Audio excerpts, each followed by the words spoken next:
ठाकरेंचे शिवसेनेचे उपनेते सुधाकर बडगुजर यांनी पक्षाला घरचा आहेर दिलाय। पक्षात नाराज असल्याची कबुली त्यांनी दिली आहे। पक्ष संघटनेमध्ये बदल करताना विश्वासात घेतलं नसल्याचं देखील त्यांनी म्हटलंय। कालच सुधाकर बडगुजर यांनी मुख्यमंत्री देवेंद्र फडणवीसांची भेट घेतल्याचं आपण पाहिलं, त्यामुळे त्यांच्या भाजप प्रवेशाची चर्चा सुरू झाली आहे।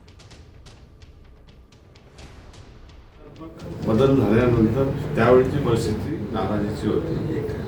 मध्यंतरच्या काळामध्ये संघटनात्मक बदल झाले, त्यामुळे आमची काही टीम थोडी नाराजी व्यक्त केली आहे आणि ते नाराजी दूर करण्याचा प्रयत्न आम्ही। ठाकरेंचे शिवसेनेचे उपनेते सुधाकर बडगुजर यांनी पक्षाला घरचा आहेर दिलाय। पक्षात नाराज असल्याची कबुली त्यांनी दिली आहे। पक्ष संघटनेमध्ये बदल करताना विश्वासात घेतलं नसल्याचं देखील त्यांनी म्हटलंय।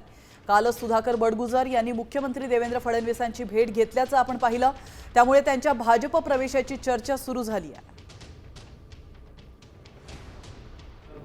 बदल झाल्यानंतर त्यावेळची परिस्थिती नाराजीची होती। मध्यंतरच्या काळामध्ये संघटनात्मक बदल झाले, त्यामुळे आमची काही टीम थोडी नाराजी व्यक्त केली आहे आणि ते नाराजी दूर करण्याचा प्रयत्न आम्ही करतो।